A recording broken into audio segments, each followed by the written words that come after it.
우리 제목을 한번 다시 따라해 보겠습니다. 술에 대한 성경의 가르침. 술에 대한 성경의 가르침. 술에 대한 성경의 가르침 세 번째 시간입니다. 한번 보겠습니다. 우리는 술에 대한 성경의 가르침 1에서 성경은 금주를 말씀하고 있지 않다는 것을 살펴봤습니다. 그리고 술에 대한 성경의 가르침 2에서 성경은 술은 음식이며 먹어도 된다고 말씀하시는 것을 살펴봤습니다. 다만 술 취하거나 술 중독에 빠져서는 안 되며 사명을 감당할 때는 분별을 위하여 술을 마시지 말라고 말씀하신 내용도 살펴봤습니다. 성경에서 술은 음식이면서 먹어도 된다고 말씀하니까 여기까지 이제 설교를 들으면 애들이 술 먹어도 되는구나 그러면서 이제 휴거도 안 되는 거야. 천국도 안 가고 못 가고. 그러니까 말씀을 들으려면 똑바로 들어야 되는데 한쪽만 듣고서는 술을 취하도록 마시는 삶을 살아. 그러니까 오늘 같은 경우도 이 청년부 아이들에게 굉장히 중요한 말씀이란 말이에요. 이런 게.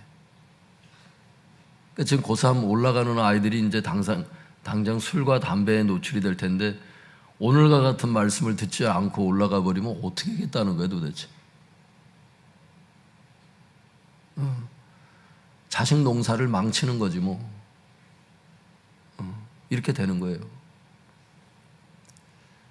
술 취하거나 술 중독에 빠지는 것에 대해서는 성경이 얼마나 엄격하게 말씀하고 있는지 여기에 대해서 깊이 있게 가르쳐야 된단 말이에요. 그 말씀을 알되 온전히 균형 잡히게 다 알아야 되는 것을 알 수 있기를 바랍니다. 하나만 알아가지고 되는 게 아니에요. 성경이 한 주제에 대해서 여러 가지를 말씀하시기 때문에 이거를 전반적으로 알아야 된단 말이에요. 그러니까 성경을 계속 읽어야죠. 그러려면. 이것이 이제 지난번 우리가 나눴던 내용인데 오늘은 그렇다면 한국 기독교는 역사적으로 금주 운동을 왜 하게 되었는가?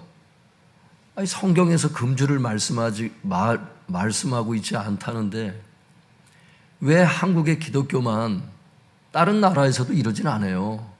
한국의 기독교만 왜 이렇게 금주를 강조를 하고 있는지 여기에 대해서 우리가 좀 보고자 하는 거예요. 외국에서도 잠깐 있었지만 지금 그렇지 않아요. 한국만 유독 지금까지도 금주 운동을 하고 있어. 왜 이렇게 되었나? 여기에 대해서 살펴보고요. 그 다음에 금주와 술 취함 사이에서의 균형 잡힌 지침을 살펴보겠습니다. 금주도 성경의 뜻이 아니고 술 취함도 성경의 뜻이 아니라 진리의 길은 뭔가 거기에 대해서 알 필요가 있다는 거지. 양극단이 있다는 거예요. 금주도 극단이고 술 취함도 극단이고 그럼 균형은 뭐냐? 여기에 대해서 우리가 알 필요가 있는 거죠. 그래서 오늘 7번째 한번 따라해 볼까요? 한국 기독교는 역사적으로 금주 운동을 왜 하게 되었는가? 여기에 대해서 보겠습니다. 성경이 완전한 금주를 요구하지 않음에도 불구하고 성경이 금주를 요구하고 있지 않는데도 한국 기독교가 역사적으로 금주 운동을 왜 하게 되었는가에 대해서 김세훈 박사는 다음과 같이 말합니다. 그의 책에 이게 나와요. 취하지 않을 정도의 소량의 술은 건강에 도리어 좋다는 의학적 보고들도 있다. 그렇다면 그 정도를 마시는 것은 그리스도인의 자유에 속하는 것이다. 예수님은 하나님 나라의 구원을 자주 잔치로 비유하시고 죄를 회개하고 하나님 나라의 복음을 받아들인 죄인들과 먹고 마시는 잔치를 나눔으로써 그 구원을 시위하셨다. 그래서 취하여 죄를 지을 정도가 아닌 음주는 대부분 교회에서 허용되었다. 그러니까 지금도 외국 교회에서는 금주를 얘기하고 있고 그러진 않아요. 엄격한 퀘이커 교도라든지 뭐 이런 일부 교파에 아직 남아있는 것이지, 여러분 세계 기독교에서 이렇게 얘기하고 있지 않다고. 그래서 취하여 죄를 지을 정도가 아닌 음주는 대부분 교회에서 허용이 되는 것을 알 수 있길 바랍니다. 그러나 19세기 미국과 영국에서 위스키 등 독주의 폐해가 크게 나타나자 금주 운동이 일어나고 경건과 성결한 삶을 강조하는 신실한 신자들이 아예 일체의 음주를 죄로 규정하여 금지시키게 되었다. 누가 이렇게 이걸 죄라고 규정하는 거예요 도대체? 알코올 중독은 죄입니다 여러분. 술을 취하도록 마시는 건 죄예요. 그건 성경이 분명히 못 받고 있으니까 그것은 죄라고 얘기하는 건 맞아. 그런데 경건과 성결한 삶을 강조하는 신실한 신자들이 아예 일체의 음주를 죄로 규정하여 금주시키게 되었다. 여러분, 이건 하나님도 원하지 않는 길이야. 성경도 말씀하시지 않는 죄라고. 이게 과하다는 겁니다. 이게 지나친 설교라는 거예요, 이런 거를.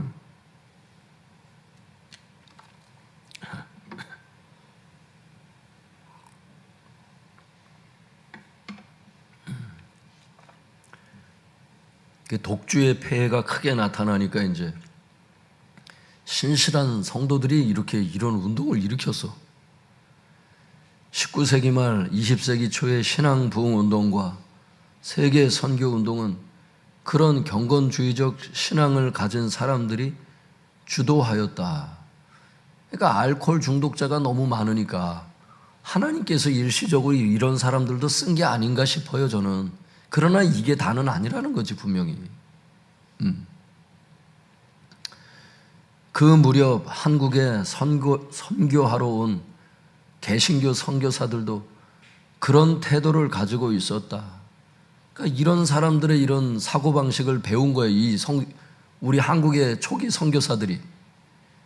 그러니까 어떤 걸 가르치겠어요? 게다가 20세기 초 당시 한국도 음주 폐해가 지대했으므로, 여러분 20세기 초 한국이 알코올 중독자가 얼마나 많은 줄 아세요, 여러분? 선교사들이 와가지고 전도하면서 너무 놀란 거야. 대한민국이 이건 완전히 알코올 중독 국가야. 농촌에서 그냥 맨 술 먹고 그냥 화투 치고 그냥. 그러니까 20세기 초 당시의 한국도 음주 폐해가 지대했으므로 그들이 음주를 명백한 죄로 규정하고 금한 것이다. 그들의 가르침이 기독교계 내에서 큰 효력을 발휘하여 모든 그리스도인이 일체 음주하지 않게 된 것이다. 그래서 기독교인이 된다는 것은 곧 금주를 하는 사람들, 이렇게 돼버렸다고. 그러니까 우리 어릴 때만 해도 당연한 결과로 생각을 했던 거예요.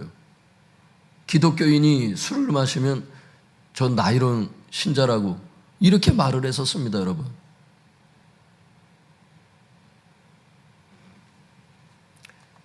그 밑에 보겠습니다. 한국 기독교가 역사적으로 금주 운동을 왜 하게 되었습니까? 한국에 선교하러 온 초기 선교사님들이 경건주의적 금주 운동의 영향을 받은 분들이었기 때문에 그들의 가르침을 받은 한국교회 역시 금주 운동을 하게 된 것입니다. 물론 이것은 음주 폐해가 심했던 당시 한국 사회에 긍정적인 역할을 했던 것이 사실입니다.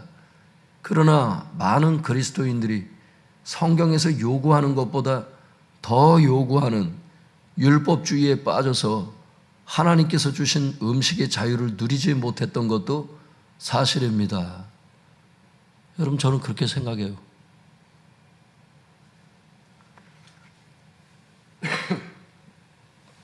그러니까 이런 거예요. 하나를 지키게 하기 위해서 성경의 하나를 또 베어내야 하는 이런 설교는 좋은 설교가 아닙니다, 여러분.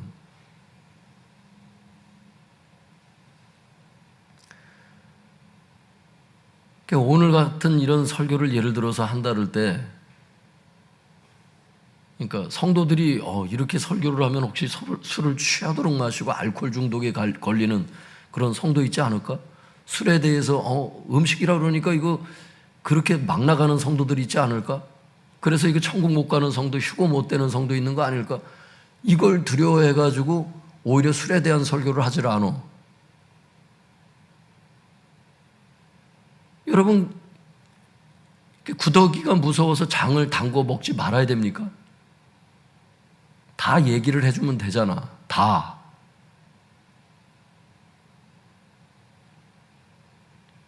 여러분, 그런 심정으로 얘기하고 있는 것을 알 수 있기를 바랍니다. 오늘 이런 설교를 듣고 잘못된 방향으로 죄를 지을 수 있는 그런 잘못된 길을 걸어가는 사람이 있을 수 있지만 대부분은 균형 잡힌 그 성경 지식을 가지고 술을 과용하지 않을 것이다. 이런 믿음을 갖고. 그렇다면 여러분 그게 무서울 것 같으면 성경이 술에 대해서 이걸 여태 다 한 게 성경 얘기인데 성경에서 그 말씀을 했겠어요? 필요하니까 그런 말씀을 주신 거고 주님께서 성경에 기록된 말씀까지만 전하면 목사의 사명은 끝난 것을 알 수 있기를 바랍니다.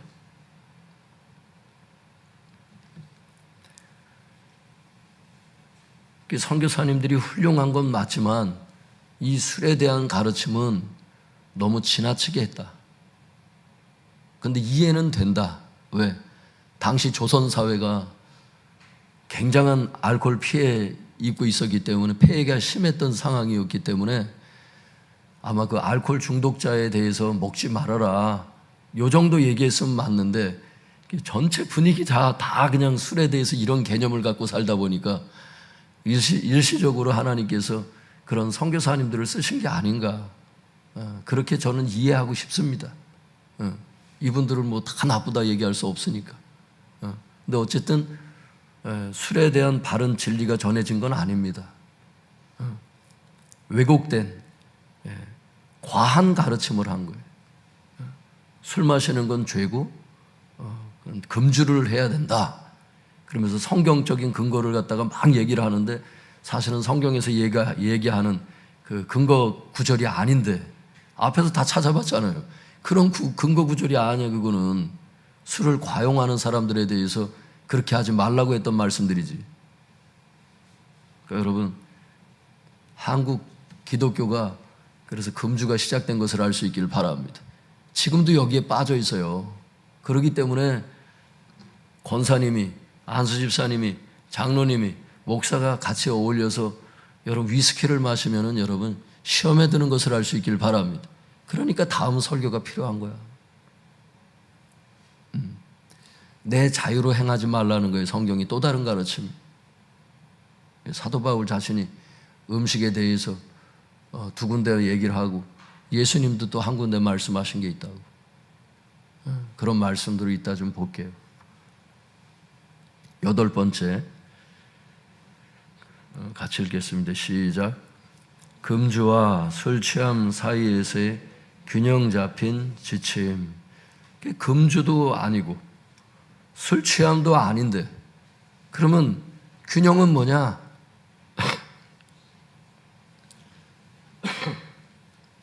여기에 대해서 김세은 교수가 다음과 같이 말하고 있습니다. 그러므로 술 문제도 이중사랑 계명에 의거하여 판단하여야 한다. 술 문제는 이중사랑의 계명, 하나님 사랑, 이웃 사랑, 여기 이것을 근거로 해서 판단을 해야 된다는 거예요. 술 문제는.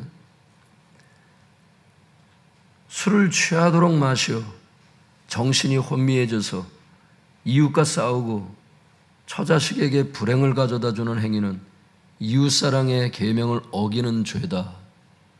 여러분, 앞에서 우리가 충분히 말씀을 봤지만 그 성경 말씀으로 충분해요. 그런데 이 김세윤 박사는 이웃사랑의 이 개념, 하나님 사랑의 계명, 이 이중 사랑의 계명 기준으로 봐도 술 취함은 죄라는 거예요. 왜? 술을 취하도록 마셔서 정신이 혼미해져 보세요.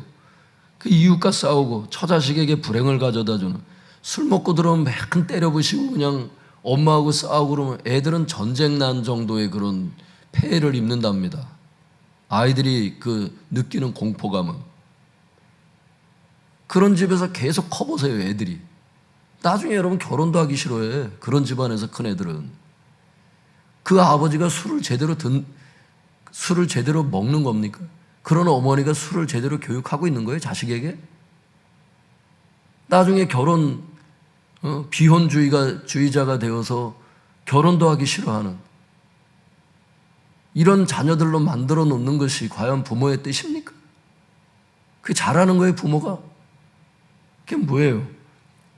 그런 처자식에게 불행을 가져다 주는 행위는 이웃사랑의 계명을 어기는 죄다. 술을 과도하게 마셔서 여러 질병을 유발함으로써 하나님께서 우리에게 하나님과 이웃을 섬기는 도구로 주신 자기 몸을 상하게 하면은 하나님 사랑의 계명도 어기는 것이 되고, 그죠? 가족과 사회의 섬김은커녕 재정 등 여러 부담만 가져다 주니까 이웃 사랑의 계명도 어기는 죄가 되는 겁니다. 그러므로 성경은 술을 취하도록 마시는 것을 금하는 것이다. 여러분, 이 김세현 박사도 그걸 압니다. 그래서 성경에서 술을 취하도록 마시는 것은 죄라고 얘기한다는 것을 이런 신학자들도 압니다. 그럼 담배 문제는 어떻게 되느냐? 담배 문제는 그 옆에 그 소가로 보세요. 담배 피우는 것은 피우는 당사자의 건강도 해치지요. 이웃도 간접 흡연자로 만들어서 피해를 주지요. 이것도 사랑의 계명을 명백히 어기는 것으로 금하는 것이 옳다는 겁니다. 성경에 담배가 어디 나와? 막 이러는데 주님께서 주신 계명이 이중 사랑의 계명이잖아. 하나님 사랑의 기준에서 볼 때, 이웃 사랑의 계명을 볼 때 이웃을 자기 몸처럼 사랑은 하라 그랬는데 담배를 피우는 게 자기 몸을 사랑하는 겁니까? 담배를 피워서 옆 사람 폐암에 걸리게 하고 가족들을 폐암에 걸리게 하는 게 여러분 그게 이웃을 사랑하는 겁니까? 그래서 자기 사명 감당보다 일찍 죽어. 그게 하나님을 사랑하는 겁니까, 여러분? 담배는 죄입니다. 그래서 무조건 죄입니다. 성경에 어디 나오냐고 자꾸 그렇게 말도 안 되는 소리를 하지 말고 하나님의 계명의 기준에서 보세요, 여러분. 하나님의 계명의 기준에서 보라고. 목사님 핸드폰 보는 게 죄입니까? 사랑의 계명으로 보라고. 너의 핸드폰 사용이 지금 하나님을 사랑하는 거냐고. 목사님 TV가 성경에 나옵니까? 너처럼 TV 보는 게 그게 하나님을 사랑하는 거냐고.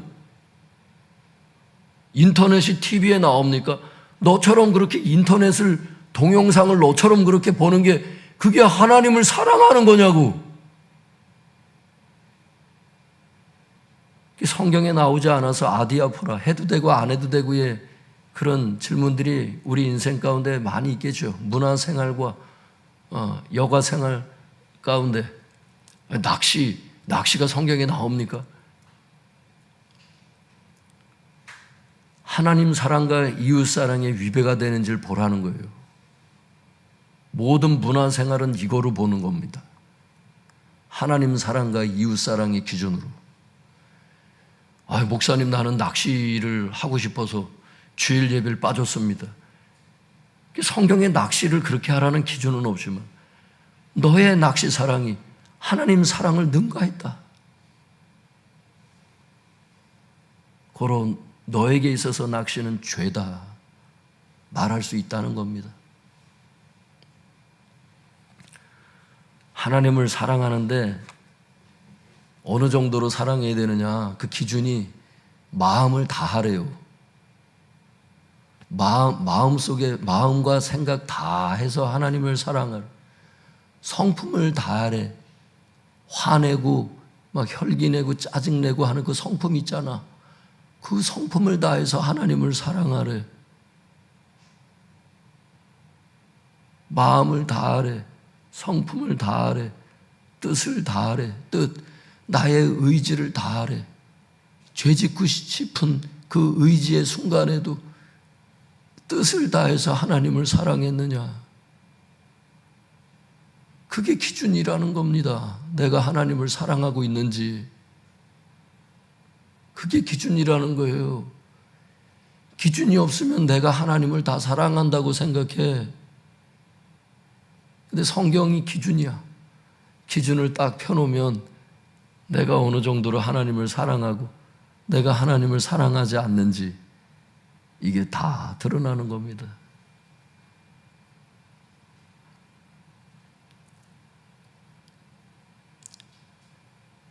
여러분, 그래서 성경에 나타나지 않은 해도 되고 안 해도 되고의 노래방과 같은 이런 성경에 나오지 않는 질문들, 그 아디아포라 그러잖아. 그런 거를 아디아포라에 대한 게 많아요. 그러니까 하나님 사랑과 이웃 사랑, 이 이중 사랑의 계명으로 기준으로 그거를 잘 분별하고 나아갈 수 있기를 바랍니다. 그러면 죄짓지 않고 살 수 있습니다. 의를 행하며 살 수 있습니다. 할렐루야. 그러니까 이 김세훈 박사가 굉장히 중요한 얘기를 하는 거죠. 그 세계적인 석학이 그냥 석학이 아니야.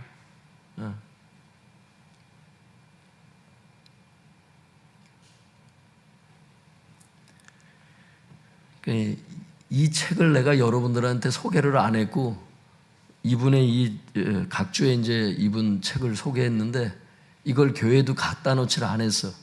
근데 이 책에 아주 현격한 하자가 있어서 제가 그거를 갖다 놓지를 안 했어. 그건 또 이분의 연약함이야, 그것은.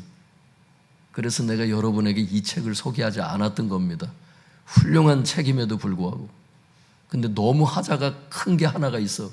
그래서 내가 이 책을 여러분들에게 그동안 소개를 안 했던 겁니다. 세계적인 석학이라 할지라도 또 연약함이 있고 자기에게 열어준 만큼만 사람은 알게 돼 있기 때문에 모든 걸 다 알진 않아요. 그래서 제가 이 책을 여러분들에게 그동안 교회 이 신앙서적도 안 갖다 놓은 겁니다.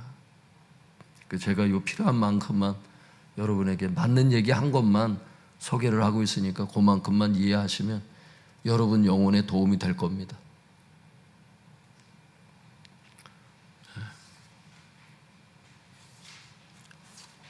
그 다음 또 중략하고 또 조금 더 읽어볼게요.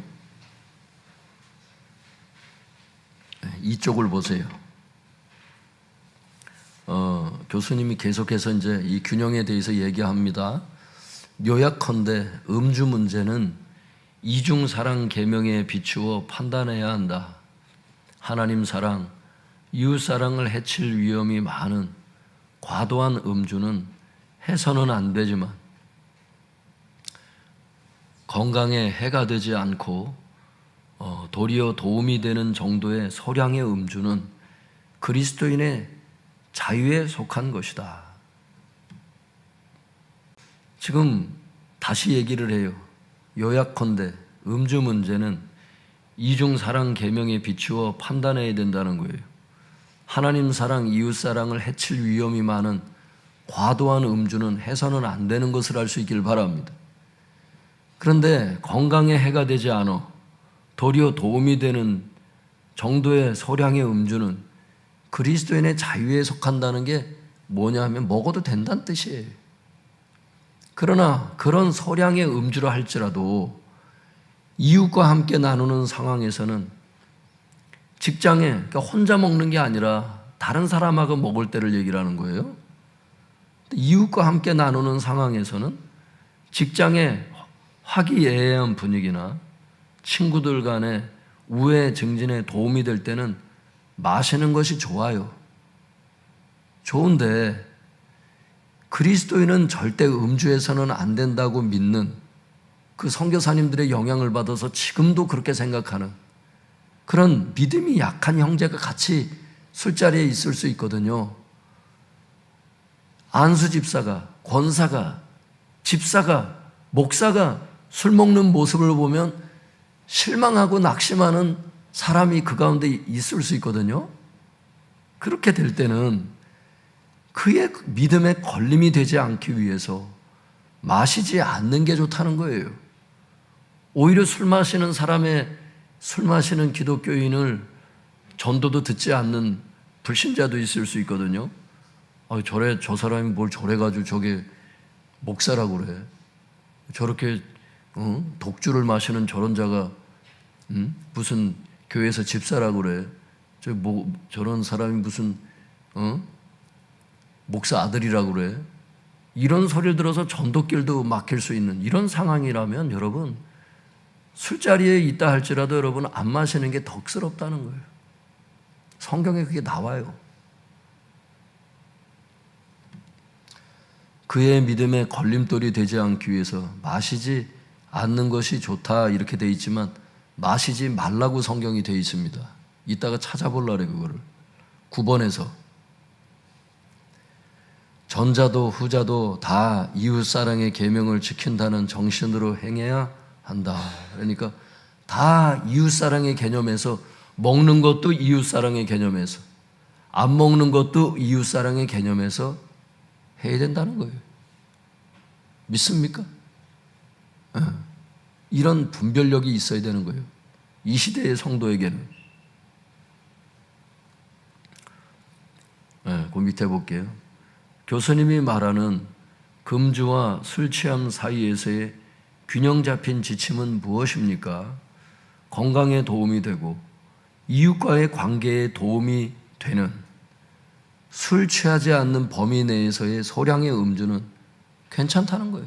성경도 이걸 금하고 있지 않고 그 기쁨 때문에 하나님께서 술을 만드신 것이고, 하지만 그리스도인은 절대 음주해서는 안 된다고 믿는 약한 형제가 술자리에 함께하고 있다면 그의 믿음에 걸림돌이 되지 않도록 금주하라는 것입니다. 로마서 14장 21절. 이걸 찾아보려래요. 9번에서. 이것이 금주와 술 취함 사이에서의 균형 잡힌 지침이라는 것입니다. 여러분, 이게 맞는 것을 알 수 있길 바랍니다. 김세현 박사가 이걸 굉장히 잘 설명한 것을 알 수 있길 바랍니다. 그렇다면 9번, 약한 형제의 믿음을 위해서 음식에 대한 자유를 절제해야 하는가? 여기에 대해서 우리가 살펴보려고 하는 거예요. 아니, 음식은 하나님이 주신 거고 술도 음식이고 음식에 대한 자유가 있는데 내가 과연 그 음식에 대한 자유를 절제해야만 하는가? 절제하라는 거예요, 성경이. 로마서 14장 1절 2절 우리 같이 읽어보겠습니다. 시작. 믿음이 연약한 자를 너희가 받되 그의 의견을 비판하지 말라. 어떤 사람은 모든 것을 먹을 만한 믿음이 있고 믿음이 연약한 자는 채소만 먹느니라.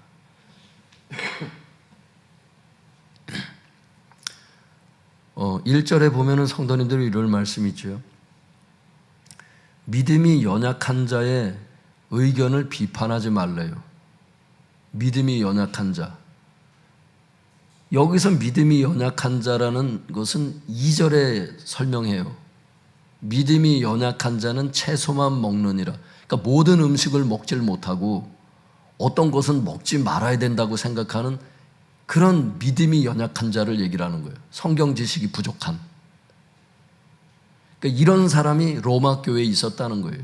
로마서에서 그래서 이 성도 문제를 다루고 있어요. 그런데 2절에 보면은 어떤 사람이 나오죠. 어떤 사람은 모든 것을 먹을 만한 믿음이 있고 이랬죠. 그러니까 고기를 포함하여 모든 음식을 먹는 자를 얘기를 해요. 나중에 가보면 이게 고기와 술을 먹는 사람을 얘기를 해요.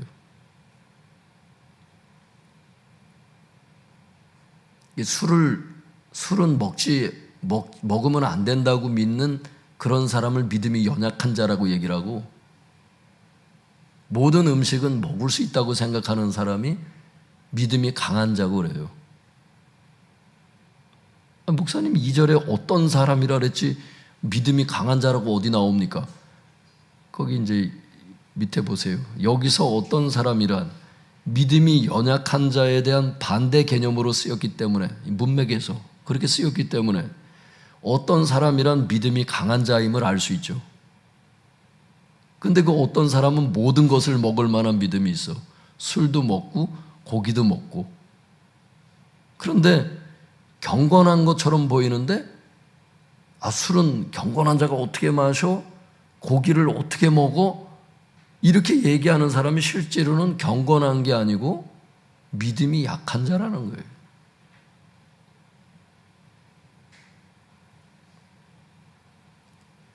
그러니까 우리는 금욕주의를 굉장히 높게 평가하는 성향이 있어요. 그래서 뭘 하지 않으면 굉장히 믿음이 대단한, 여러분 성경대로 행하는 게 믿음이 대단한 거예요. 믿습니까? 성경에서 술을 먹을 수 있다고 한다면 적절한 소량은 먹을 수 있는 게 그게 믿음이 있는 거예요.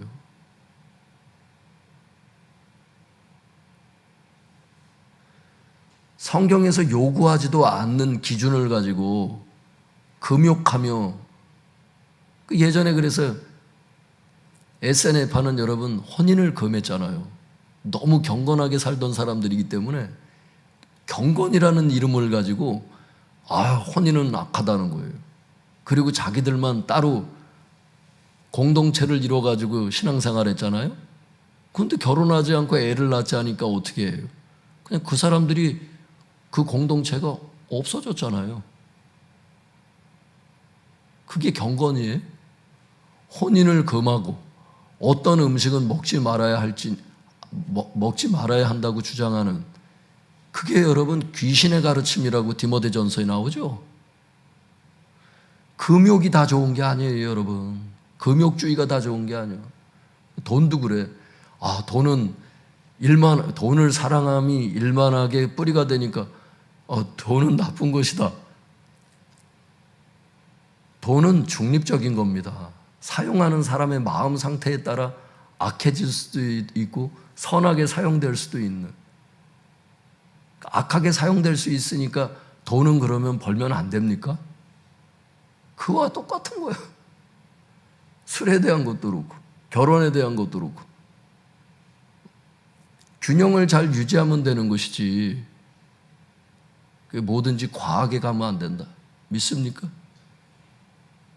성경에서 요구하지도 않는, 결혼하지 않고 사막에서 수도원 생활을 하니까 믿음이 대단하다는 거예요. 그 사람한테 기도하면 막 질병이 치유된다는 거예요. 아무리 질병이 치유돼도 여러분, 성경이 얘기하는 경건은 그런 경건이 아니야. 성경에서 말씀하시는 것대로 에녹과 같이 애만 낳고 살았는데 하나님과 동행하는 삶을 살았어. 인생에 큰 업적도 없어. 그런데 하나님 보실 때는 휴거시킬 만큼 대단한 사람인 거예요. 그 사람이. 믿습니까? 우리는 너무 하나님을 황당하게 믿지 말아요. 그 금욕주의에 빠진다고 해서 그 믿음이 대단한 게 아니야. 술을 안 먹는 게 대단한 믿음이 아니야. 잘못 믿었잖아. 성경에서 요구하지도 않는 것보다 더 요구했잖아.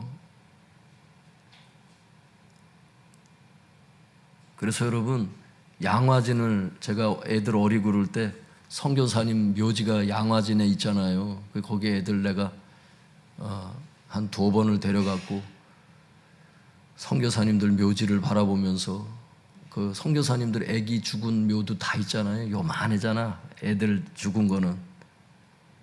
그 선교사님들이 얼마나 훌륭하고 내가 그분을 본받고 싶어서 애들도 데려가고 하지만 옥석을 가릴 줄 알아야 돼.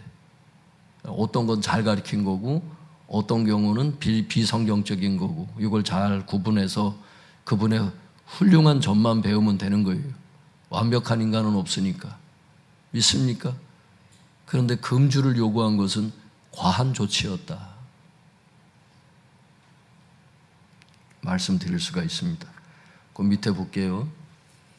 중요한 것은 당시 로마 교회는 모든 것을 먹는 믿음이 강한 자도 있었고 술과 고기 이런 거를 금하고 채소만 먹는 믿음이 연약한 자도 있었다는 것입니다. 로마서 14장 6절 같이 읽어볼까요? 시작. 나를 중히 여기는 자도 주를 위하여 중히 여기고 먹는 자도 주를 위하여 먹으니 이는 하나님께 감사하며 먹지 않는 자도 주를 위하여 먹지 아니하며 하나님께 감사하느니라. 여러분, 먹는 자도 주를 위해서 먹는 거래요.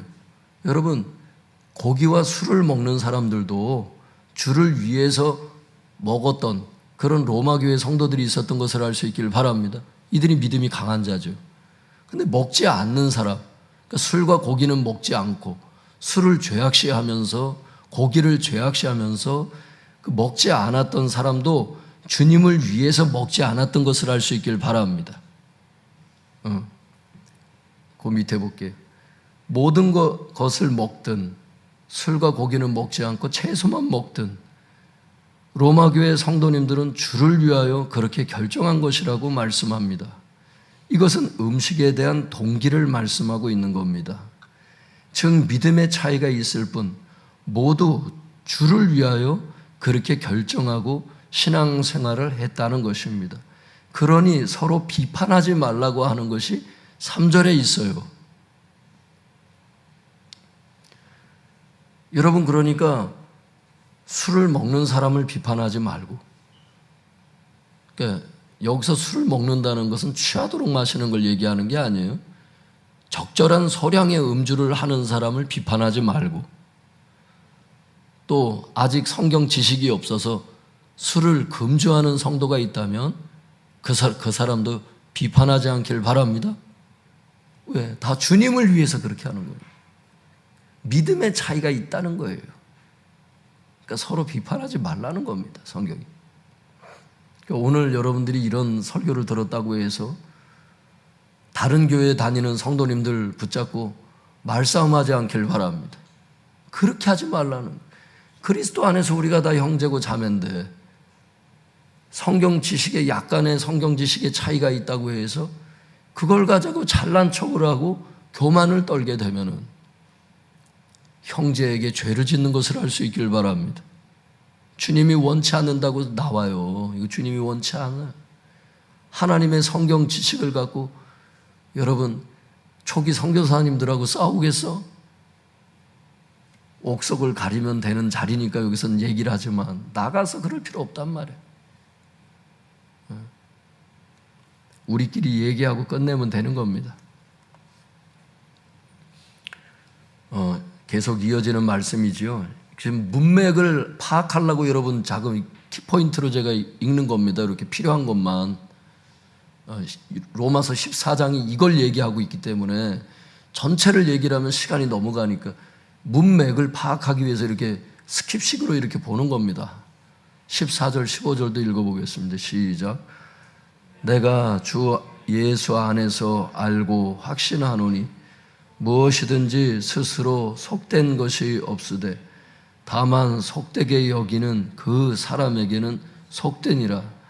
만일 음식으로 말미암아 내 형제가 근심하게 되면 이는 내가 사랑으로 행하지 아니함이라. 그리스도께서 대신하여 죽으신 형제를 내 음식으로 망하게 하지 말라. 15절에 보면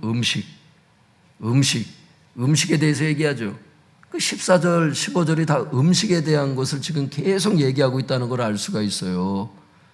그런데 그래서 문맥에 보면 이 말씀은 음식 문제와 관련된 말씀인데 그런데 14절은 분명히 말씀하고 있다는 거예요. 뭐라고?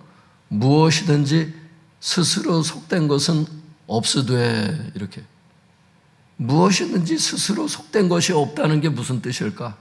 찾아보니까 이런 뜻이에요. 어떤 음식이든지 그 자체로 부정한 음식은 없다. 음식은 다 깨끗하다는 거지. 그러면서 술 얘기를 해요. 이제 이어지는 말씀에 보면. 우리 주님께서도 말씀하셨어요. 마가복음 7장 19절에 모든 음식물은 깨끗하다.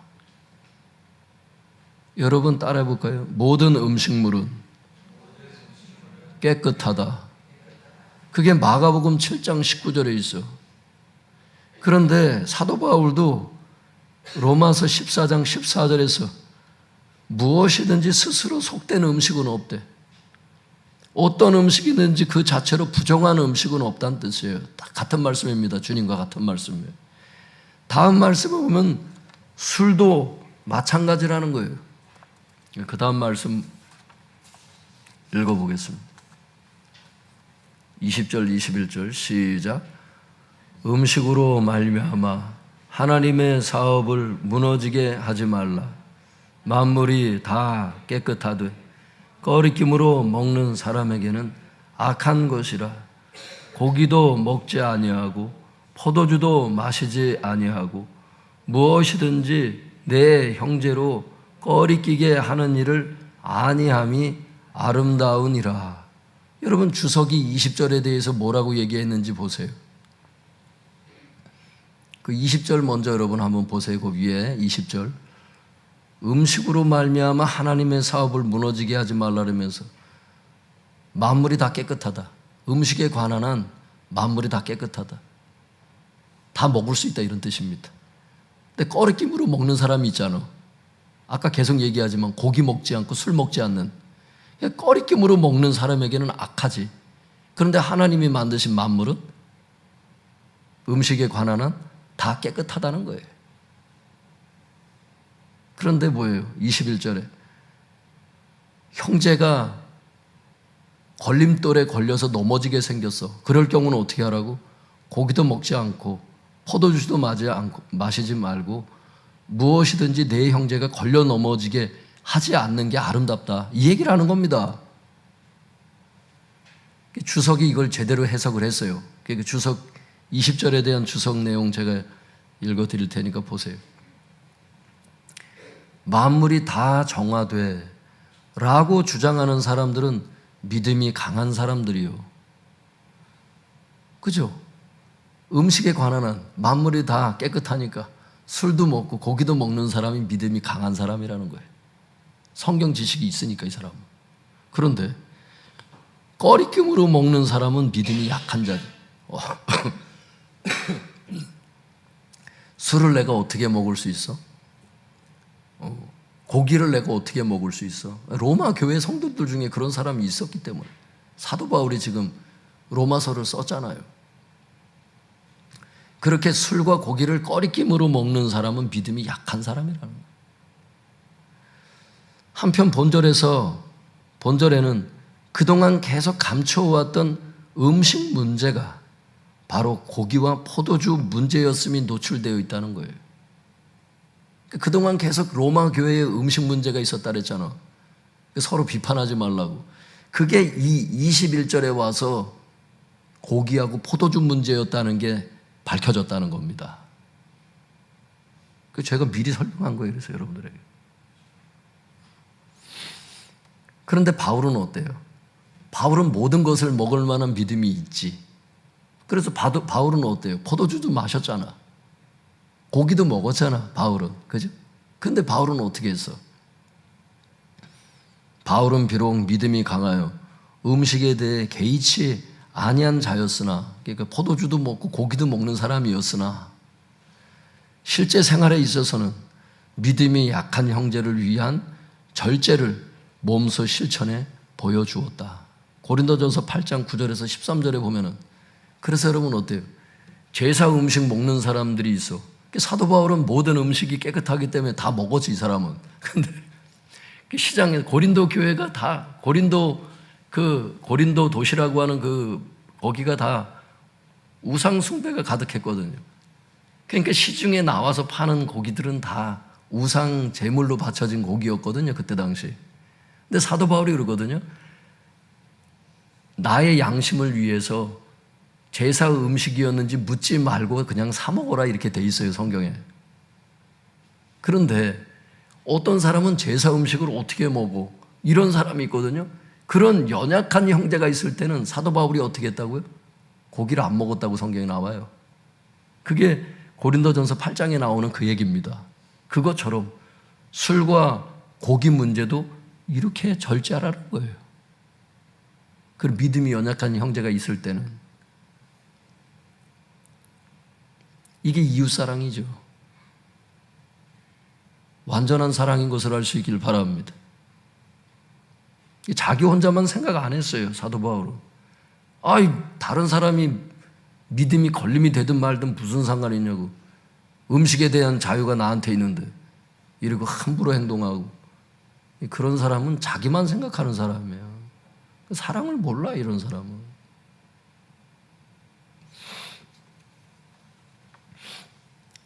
밑에 보겠습니다. 당시 로마 교회에는 음식 문제가 있었습니다. 그것은 구체적으로 고기와 포도주 문제였습니다. 당시 로마 교회에는 고기와 함께 포도주를 금하는 행위를, 고기도 먹지 않고 술도 먹지 않고 이런 행동을 경건한 행위로 생각했던 믿음이 약한 자들이 있었습니다. 물론 바울 자신은 음식은 다 깨끗하다고 믿는 믿음이 강한 자였기 때문에 고기와 포도주에 개의치 않았습니다. 하지만 바울은 21절에 이렇게 말을 해요. 내 형제로 꺼리끼게 하는 일을 아니함이 아름답다.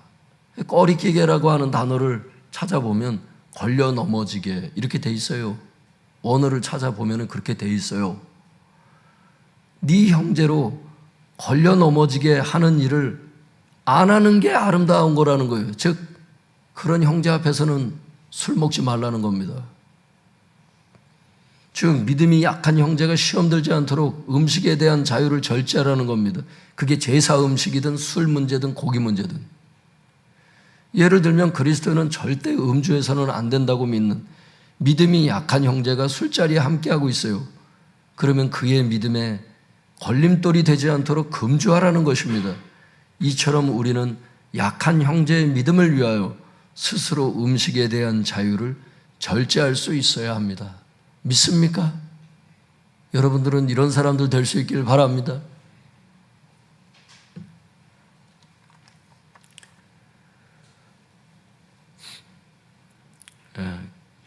결론입니다.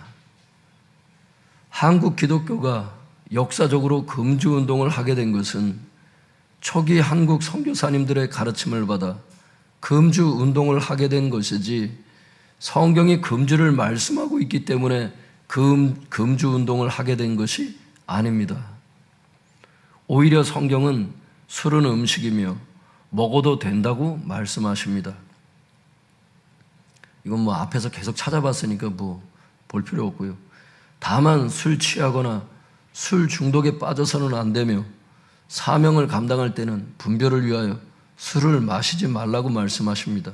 그러므로 술을 마시되 맑은 정신을 유지할 정도까지 적당량의 술을 마시는 것은 결코 죄가 아니며 이것은 오히려 하나님께서 주신 음식을 누리는 것이 됩니다. 하지만 그리스도인은 절대 음주해서는 안 된다고 믿는 약한 형제가 술자리에 함께하고 있다면 그의 믿음에 걸림이 되지 않도록 금주하라는 것이 성경의 가르침입니다. 여러분, 이게 전체 결론인 것을 알 수 있길 바랍니다. 3시간에 걸쳐서 우리가 이 술에 대해서 많은 양을 했는데 여러분, 이게 결론인 것을 알 수 있길 바랍니다. 마지막으로 릭 조이너 목사님 글을 소개하고 마치겠습니다. 제 서재에 보면 영광스러운 교회에 보내는 메시지 2 이 책이 있는데 예전에 릭 조이너 목사님 제가 관련 릭 조이너 목사님 영적인 경험을 했던 책들 아직도 안 읽어본 분들이 있으면 꼭 한번 읽어보세요. 물론 거기도 연약함이 있는데 근데 많이 도전이 되고 여러분 신앙생활 하는데 여러분 정말 정신 차리도록 만드는 그런 3권의 책이 있으니까 여러분 교회에도 책이 여러 권 있으니까 꼭 아직도 읽지 않은 분들이 있으면 진짜 꼭 읽어보세요. 그 책을 읽고 이분 주석 책이 하나 있길래 그걸 좀 제가 따로 꽤 오래전에 구매를 했었는데 거기에 보니까 릭 조이너 목사님 글에 이런 게 나와 있더라고요. 술과 관련해가지고 지난 몇 년에 걸쳐 알코올 중독과 음주에 관해 많은 흥미있는 연구서들이 출판되었다. 한 연구는 가장 높은 알코올 중독률을 보인 집단이 일체의 음주 행위를 금지하는 교단에 소속된 사람들이라는 사실을 발견했다. 여러분, 미국에서요, 이거 실제 있었던 우리 이제 믿음의 선배 국가들이 있거든요. 미국에서 실제로 있었던 일 중에 하나가 뭐냐면, 애들을 경건하게 키운다고 TV를 전혀 안 보게 했던 그런 집단이 있었어요. 미국 교회가 그랬었어, 한때. 오랄 로버츠 목사님 간증에도 그게 나오고 그랬던 것 같은데. 그래가지고 여러분, 애들 TV도 못 보게 하고 뭐도 못 보게 하고 그래가지고 그렇게 하면은 애들이 악한 것을 안 보고 잘 클 줄 알고 다 금지를 시켰더니 오히려 20살 넘어가가지고는 통제가 안 되잖아요, 부모가 이제는. 그러니까 오히려 더 타락하더래.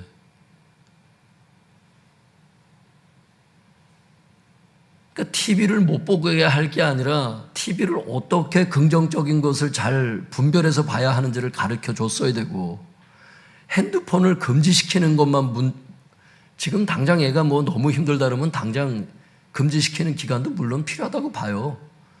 근데 무조건 못 보게 그냥 세국 정책을 쓰는 흥선 대원군 마냥 문화적인 세국 정책을 펴가지고 신앙을 잡으려고 그러니까 오히려 더 타락하더라, 애들이.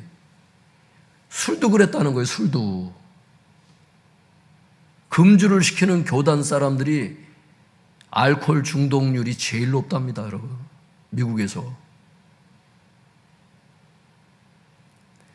그러니까 핸드폰을 어떻게 잘 사용해야 하는지, 인터넷을 어떻게 잘 사용해야 되는지, 영화는 다 보지 마, 이게 아니고 영화는 어떻게 봐야 하는지, 이걸 가르쳐 줬어야 된다고, 예배 시간에, 가정 예배 시간에 이런 거를. 교회가, 부모가.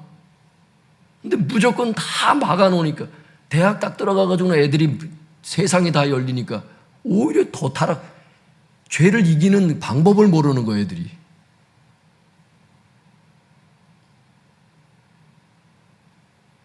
그러니까 영적인 세국 정책이 다가 아니고 말씀으로 하나하나 아이들을 양육해 가야 되는 것을 알 수 있기를 바랍니다.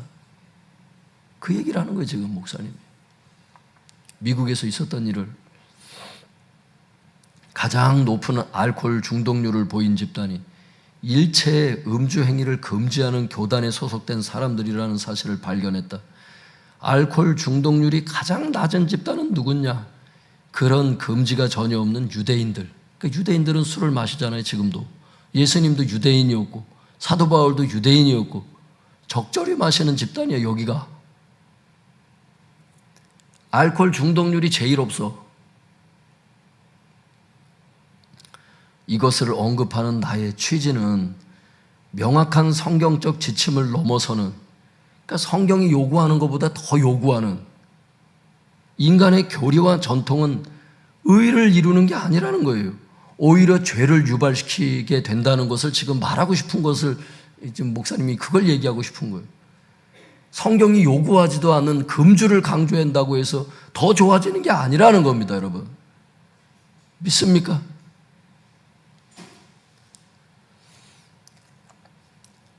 밑에 보겠습니다. 가장 높은 알코올 중독률을 보인 집단은 금주하는 교단 사람들. 알코올 중독률이 가장 낮은 집단은 금주하지 않는 유대인들. 즉 성경이 요구하지도 않는 지침, 즉 금주를 시키는 것은 의를 이루는 것이 아니라 오히려 죄를 유발시킨다는 것입니다. 그러므로 술에 대한 성경의 가르침을 바로 알고 그 진리대로 순종하는 것이 얼마나 중요하냐, 그런 것들을 얘기하고 있는 거예요. 바라기는 술에 대하여 성경이 우리에게 요구하는 것보다 더 요구하지 않기를 바랍니다. 성경이 말씀하신 만큼만 순종하시기 바랍니다. 그래서 술에 대해서 양극단으로 치우치지 말고, 양극단이 뭐가 양극단이에요? 금주를 하는 게 양극단이고, 또 먹어도 된다 그러니까 술을 취하도록 마시는, 이게 양극단이에요. 양극단으로 치우치지 말고 진리의 길로 행하시기 바랍니다. 할렐루야. 오늘 여기까지 해서 술에 대한 설교는 끝내도록 하겠습니다. 여러분, 균형 있게 양극단으로 가지 말고 균형 있게 길을 건너가게 하시고, 또 이웃을 사랑해서 스스로 술에 대해서 절제를 할 수 있는 이 정도까지 나아가는 내가 신앙인의 삶이 되길 원합니다. 또 자식들에 대해서 무조건 세국 정책만, 문화적인 세국 정책만 강요해서 되는 게 아니라 때마다 시마다 부지런히 자녀들을 바른 길로 가르칠 수 있는 부모가 되게 하여 주시옵소서. 이것을 놓고 여러분 기도하시기 바랍니다. 우리 주여 주여 부르짖고 기도하겠습니다. 주여